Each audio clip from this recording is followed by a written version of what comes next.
예, 안녕하십니까. 장달룡 변호사입니다.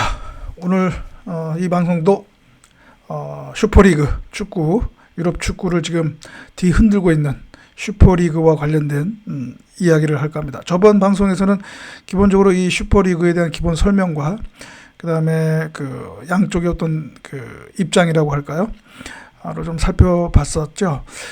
기본적인 양쪽의 기본적인 입장을 말씀을 드렸고, 이 슈퍼리그를 추진하고 있는 쪽의 어떤 그 의도라 그럴까? 예, 그 목적을 간단히 설명드렸습니다. 오늘 방송은 이 슈퍼리그를 둘러싼 지금 이 사태의 어떤 본질은 무엇인가? 지금 뭐 언론 보도라든가 그다음에 또 팬들의 기본 입장을 보면 이 슈퍼리그를 추진하는 그냥 약칭 ESL이라고 하는데요.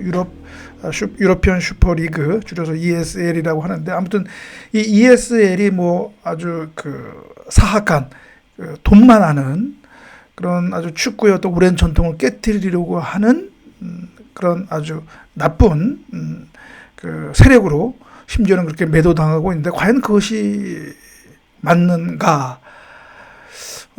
정말 그런가? 이 싸움의 한번 본질을 한번 살펴보자라고 하는 것이죠. 그것을 제가 한번 말씀을 드릴 텐데요. 일단은 그 전에 기본적인 현재 지금 상황을 보면 사실상 이거 EPL 6개 팀 다 철수했죠. 워낙 분위기가 안 좋아서, 여론이 안 좋아서 6개 구단 모두 이제 공식적으로 참여하지 않겠다라고 발표를 했고, 구단주들이 사과 성명까지 또 발표를 한 마당이고요. 그 다음에 또 이태리 유벤투스, 또 이태리 세계 구단 중에 하나인 또 그 유벤투스 구단주가 또 앙갈리 구단주가 또 사실상 이제 슈퍼리그는 좌절됐다. 그런 이제 발언을 하고요. 그래서 아마 적어도 물론 이제 공식적으로 ESL 측은 어떠한 아직까지는 입장 표명을 하지 않아서 완전히 종결된 건 아닌데, 아무튼 일단은 이제 당초 올 8월 달에 출범하고자 했던 그 계획대로는 안 될 것 같습니다. 예, 올해는 어려울 것 같고요. 그러니까 이제 일단 다만 이제 이 문제가 완전히 봉합되거나 종결된 건 아닙니다. 아직까지 이제 그 일부 구단들이 철수하였지만, 그래도 그 불씨는 계속 살아나지 않을까 이제 싶거든요. 그게 또 어떤 시기에 또 어떻게 또 다시 타오를지는 또 사실 모르는데요. 근데 아무튼 현재로서는 이제 그 ESL 측의 패배라고 하기는 좀 뭐하지만, 아무튼 그 당초 계획은 이제 물거품이 됐다, 이렇게 얘기할 수 있을 것 같습니다. 자, 이 사태의 본질에 대해서 한번 얘기를 해보겠습니다. 저는 이 사태의 본질은 기성 카르텔과 신성, 새롭게 이제 형성되고자 하는 카르텔의 싸움이었다. 저는 이렇게 판단을 하고 있습니다. 그러니까 이미 기존에 있었던 거대한 카르텔, 즉 FIFA, UEFA, 이 카르텔 대 이 메이저 구단들의 그 카르텔, 즉 새롭게 이제 형성되고자 하는 카르텔의 싸움이었다. 저는 이렇게 판단합니다. 결국 이제 기성 거대 카르텔의 일방적인 승리였죠. 왜 그렇게 보느냐? 여러분 축구를 좋아하시는 분들도 잘 아시겠지만,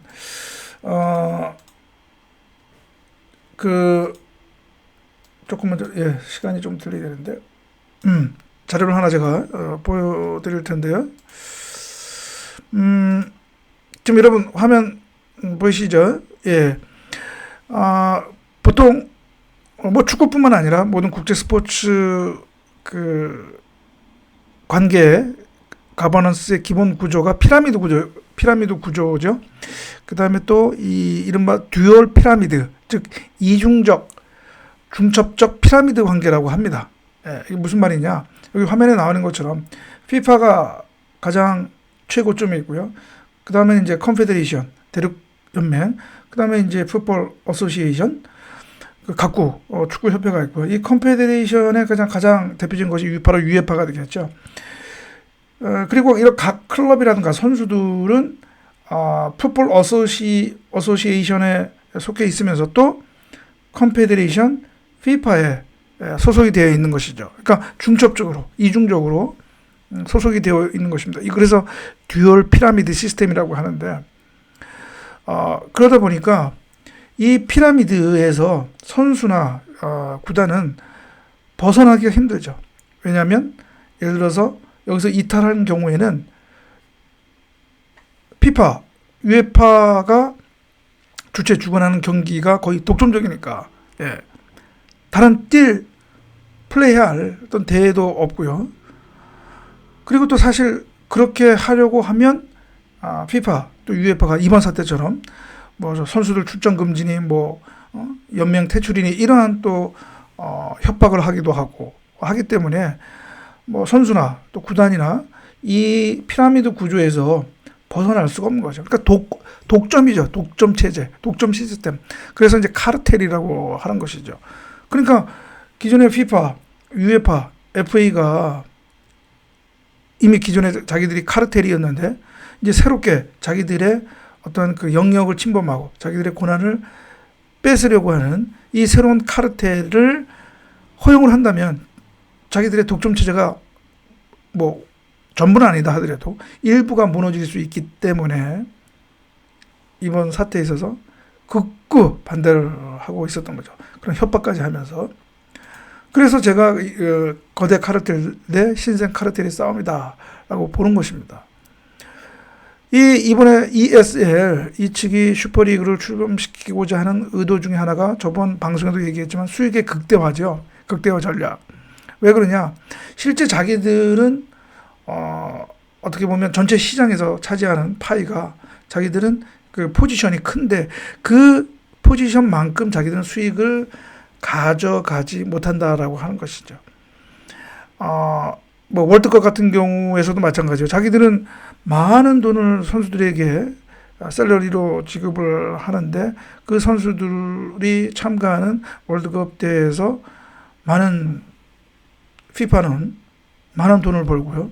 근데 사실 또 그 선수들 일정 기간 거의 훈련 기간까지, 그러니까 준비 기간, 각국의 국가대표팀 준비 기간까지 합치면 거의 2달, 3달을 다 뺏기는 것인데 그 뺏긴다는 좀 그렇고 아무튼 차출이 되는데 파견을 하는데 거기에 대한 그만큼의 어떤 인센티브가 또 없다는 것이죠. 거기다가 또 이제 부상당하면, 물론 요즘에는 이제 부상을 당한 경우에는 그 부상에 대한 보상을 받지만, 아무튼 그러한 자기들의 기여분에 대한 그만큼 뭔가 반대 급부가 적다는 것이죠. 그리고 또 요즘에는 워낙 이제 그 구단들 간에 또 우수 선수 영입 경쟁이 치열하니까 그러한 비용이 또 적지 않다는 것이죠. 그러니까 구단들의 어떤 재정 상태가 그 과거에 비해서는 매우 불안하다라고 볼 수가 있는 것이죠. 그것도 통계에 하면 1992년부터 2014년까지 영국, 프랑스, 독일의 모든 리그 중에서 45개 팀이 파산 상태를 겪었다고 합니다. 45개 팀이. 그러니까 이 리그에 참여하는 구단들의 재정이 상황이 그렇게 녹록지 않은 거고, 물론 일부 메이저, 요번에 ES를 추진한 메이저 구단들이야 자본력이 막대한 자본을 바탕으로 해서 그나마 낫지만, 그러나 요즘에 보면 특히 이 코로나 사태로 인해서 거의 매치데이 수입이 많이 줄어들었죠. 그래서 거의 작년 2020년 각 팀의 수입 현황을 보면, 레비뉴 현황을 보면 다 마이너스, 거의 다 마이너스죠. 예. 이 메이저 구단들도 마찬가지고. 그러다 보니까 좀 더 이제 수익을 극대화하자라고 하는 전략에서 이 ESL이 이게 추진이 됐던 것이고, 또 하나는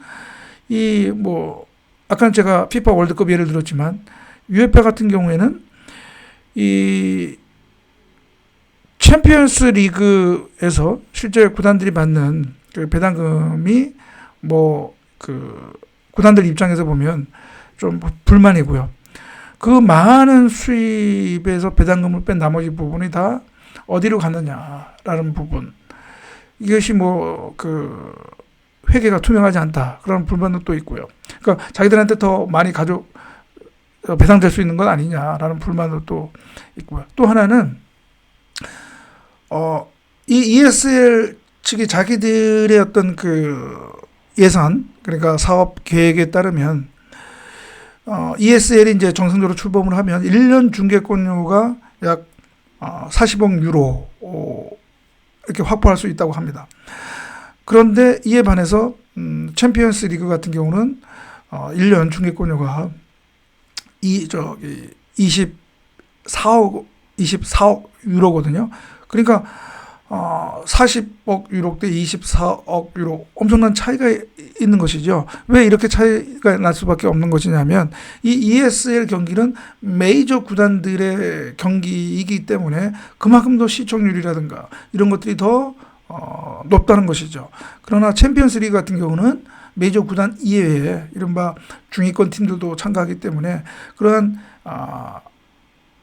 시청률이라든가 그런 지표에 있어서는 적기 때문에 그런 중계권료가 또 그만큼 적은 거고, 그러다 보니까 이 ELS 구단들은 자기들이 이 리그를 만들어서 더 수입을 가져올 수도 있다는 그러한 판단에 이 ESL을 추진했었던 것이죠.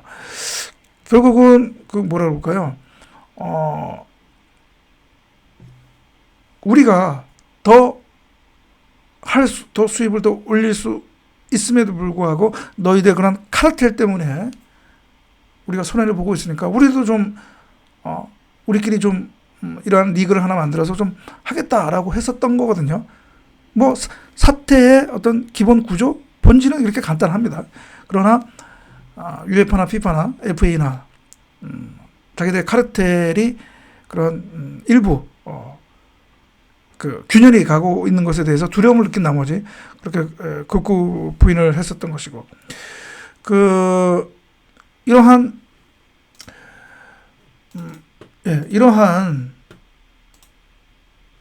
것 때문에 가령 예를 들어서 여기 보면 여러분 그 프리미어 리그 이건 제가 이따가 설명드리는 게 낫겠구나. 그 이번 잠깐만요. 아이고 바쁩니다. 이번 ESL을 추진하는 구단들 보면 대개 뭐 이른바 이제 메이저 구단들이죠. 메이저 구단들인데 많은 구단들이 대개 어떤 그 자국이 아닌 그 외국의 그 구단의 입장에서 보면 외국의 그 자본이 들어와서 그 외국 자본이 소유를 하고 있는 상태란 말이죠. 그래서 제가 저번 방송에 그러한 자본의 DNA, 본질이라고 하는 그 수익의 극대화, 그것이 이번 ESL을 추진하게 된 동기, 이유였다라고 제가 말씀을 드렸는데요.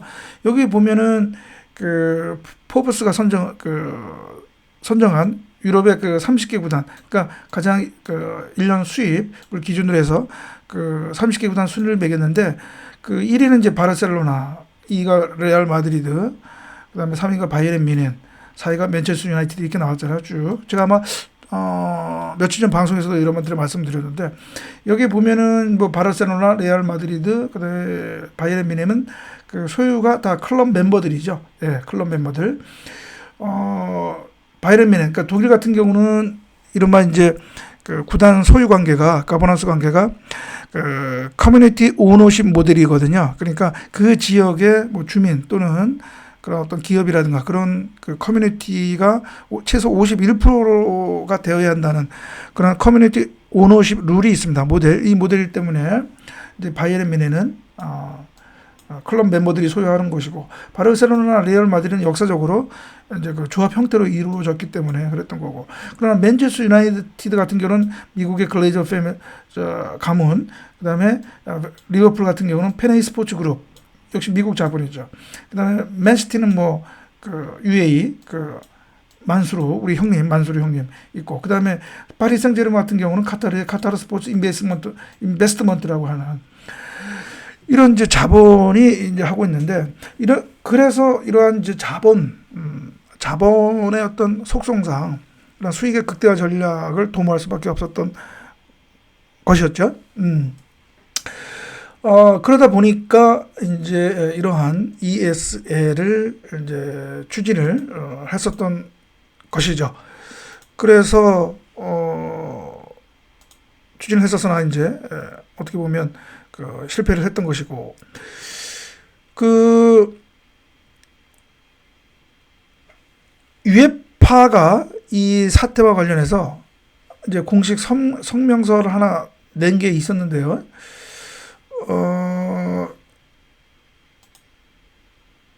이거를 제가 여러분들한테 보여드리면서 설명을 해야 될 것 같습니다.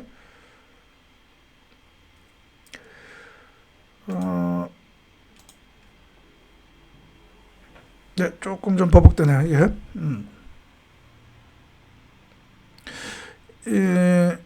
이것이 이제 유에파가 이 ESL에 대해서 이제 비난 성명을, 반대 입장을 천명하면서 그 비난을 했던 것인데요. 여기 보면은 이제 조금 들어오나요? 여러분들 잘 안 보이시나? 여기 보면 이제 그 비난 내용이 나옵니다. 자기들이 슈퍼리그를 반대하는 것은 뭐냐? 한마디로 유럽 축구의 기본적인 어떤 전통, 가치에 위배된다는 거예요. 유니파이드, 오픈, 서포티브, 이러한 축구의 어떤 가치, 오래된 전통들을 이 침해한다는 거거든요.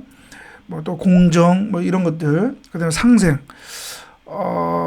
그래서 이제 반대한다. 그리고 이러한 ESL은 결국은 세퍼레이트. 그러니까 뭐냐? 그 분리를 시킨다라고 하는 것이죠. 이른바 부자 구단들끼리, 또는 이제 그렇지 못한 구단끼리 이렇게 분리시키는 것이다라고 이렇게 얘기를 하는데, 딱 이렇게 들어보면 그렇듯하죠. 명분은 참 좋죠. 그렇죠. 그러나 과연 그것인가? 제가 아까도 얘기했지만, 이 유에파도 자기들이 그 독점 체제라는 얘기죠.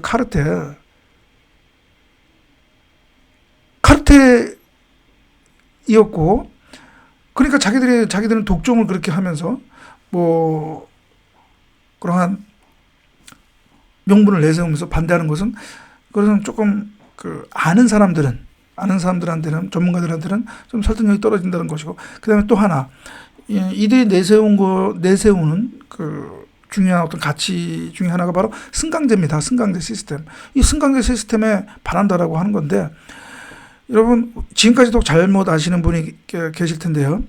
이 승강제가 물론 하나의 원칙이라고 할 수 있습니다. FIFA가 규정에서 내세우는 각국 리그의 원칙이라고 할 수 있는데, 이것이 반드시 승강제 시스템을 갖추어야 FIFA가 그 리그를 인정하는 것이 아니거든요. 과거에는 그렇게 조건을 달았지만 그것이 필수 조건으로 되지는 않았습니다. 그것이 완화가 돼가지고, 그래서 미국 MSL도 그 승강제 시스템이 아니고 단일 리그고, 그다음에 호주도 마찬가지고요. 그리고 이런 승강제 시스템을 채택하지 않는 나라 리그도 많습니다. 그러니까 이 승강제가 꼭 반드시 지켜야 할 가치가 있는 것도 아니고, 또 하나, 이 승강제라고 하는 건 사실상 그 리그의 어떻게 보면 독점적인 지위, 그리고 그 리그 내부의 어떤 그 구성원들의 또 이익을 도모하기 위한 하나의 방편이라는 점에서 이 승강제를 내세우는 유에파 등의 명분은 정말 제대로 아는 사람들한테는 설득력이 떨어진 것이죠. 어필이 되지 못하는 것입니다. 사실. 왜냐? 이 승강제가 태어난 그 역사적 배경을 보면 압니다. 제가 몇 년 전에 이런 승강제 시스템과 관련한 설명도 제 방송에서 얘기를 했는데, 이 승강제는 어떻게 보면 부득이한, 그러니까 그 리그 운영을 위한 불가피한 제도예요. 왜냐하면 영국에서 많은 축구 구단이 이제 지역별로 리그가 일어나고, 그다음에 그 리그가 통합하는 과정에서 하나의 리그를 만들어야 되는데, 워낙 구단이 많으면 리그가 운영되지 못하는 거죠. 그래서 보통 한 리그당 맥시멈 한 20개 팀, 20개 팀이어야 한 시즌 리그가 운영이 되는 것이죠. 그러다 보니까 그 리그를 20개 팀 정도로 자르다 보니까 할 수 없어서 1부 리그, 2부 리그, 3부 리그로 이렇게 운영할 수밖에 없던 것이고, 그것이 어떤 경쟁법, 법리에 의해서 승강제를 도입할 수밖에 없었던 것이죠. 그러니까 그들이 무슨 상생하기 위해서, 어떤 공정을 위해서 승강제 시스템을 도입한 것이 아니란 얘기죠. 이해가십니까? 예, 그렇습니다. 그러니까 과연 UEFA나 FA가 내세우는 그러한 명분들이 과연 100%다 맞는 얘기는 아니다라고 하는 거. 그렇습니다. 그래서 물론 그렇다고 제가 여기서 ESL의 입장을 100%다 두둔하는 건 아닙니다. 예. 그러나 아무튼 UEFA, FA가 내세우는 것들도 그렇다라는 거 말씀드리고, 자, 마지막으로 그러면 이제는 과연 이제 사실상 이제 일단은 봉합이 된, 좌절된 ESL 이 사태의 파장, 결과는 어떠한 유럽 축구에 어떠한 영향을 미칠 것인가, 그것을 제가 한번 간단히 말씀드리면, 일단은 아마 UEFA도 그렇고요, 이제 리그 방식을 개선 내지 뭔가 좀 개혁이라고 할까, 좋은 말로 하면 개혁하는 방향으로 나갈 것이다. 그래서 이제 2024 시즌부터는 기존에 이제 챔피언스 리그 본선 32팀에서 36개 팀으로 이제 좀 늘린다고 하지 않습니까? 그러니까 그것도 보면 이제 메이저 구단들 입장에서 보면 좀 더 이제 참여할 수 있는 가능성이 더 많아지는 것이고요. 그 다음에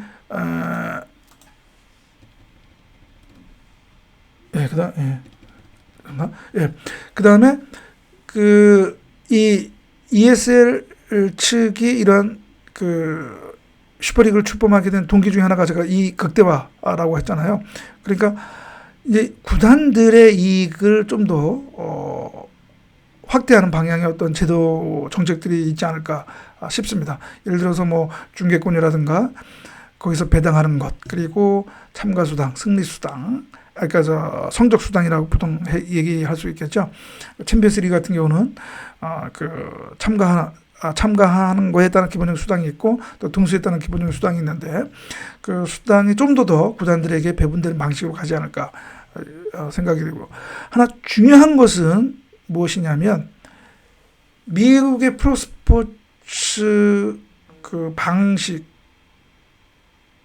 중요한 제도들, 특히 구단의 지출을 제한하는 그러한 제도 정책들이 유럽 축구에도 도입을 아마 검토하지 않을까 이제 싶습니다. 쉽게 말하면 미국 프로스포츠의 어떤 리그 운영에 독특한 제도 중에 하나인, 그래서 신인 선수 선발 드래프트 제도라든가, 또는 셀러리 캡 제도라든가, 이런 것들, 즉 구단의 지출을 제한하는 이러한 제도들을 논의가 있지 않을까 싶거든요. 잠깐 이걸 제가 하나 여러분들한테 보여드리면, 이것이 이제 포브스 작년 기사 저건데요. 세계 World Most Valuable Sports Team, 그러니까 세계 여러 구단들 중에서 가장 가치가 높은 구단들을 쭉 순위 랭킹을 매겼는데요. 어떤 기준으로 하냐면 이제 자산 대 순부채 합을 기준으로 이제 매겼는데, 거의 대부분이 다 미국 프로스포츠 팀입니다. 여기 보시면 1위 달라스 카우보이스 NFL, 그 다음에 2위 뉴욕 양키스 MLB, 3위 뉴욕 닉스 NBA, 4위 로스앤젤레스 레이커스 NBA, 레알 마드리드가 6이고요. 그다음에 바르셀로나가 8이에요. 그리고 맨체스터 유나이티드가 12였네요. 거의 대부분은 다 미국 프로스포츠 팀이거든요. 이런 자산 가치가 높아진 그 배경 중에 하나가 뭐냐면 메시지에서 정보를 찾을 수 셀러리 알겠습니다. 요청하지 않겠습니다. 셀러리 캡이라든가 또는 이런 드래프트 제도라든가 그런 제도에 가 기여한 바도 적지 않거든요. 예. 그러나 지금 유럽 축구는 신선수 선발의 드래프트 제도가 아니고 그다음에 또 이런 셀러리 캡이 적용이 되지 않고 있죠. 그러다 보니까 선수의 몸값은 천정부지로 올라가고 그것이 구단의 어떤 재정 상태 악화의 또 하나의 원인으로 되기 때문에 저는 이번 슈퍼리그 사태를 통해서 아마 이러한 미국 프로스포츠의 그런 모델의 어떤 도입을 그래도 좀 검토하지 않을까 이제 그런 생각이 듭니다. 예, 그래서 오늘은 이 슈퍼리그 사태의 본질은 무엇이고 과연 이제 이 사태의 어떤 여파가 어떤 방향으로 흐를지 향후에 그래서 한번 살펴봤습니다. 예, 그러면 오늘 방송은 이것으로 마치고요. 다음 방송에서 뵙도록 하겠습니다. 감사합니다.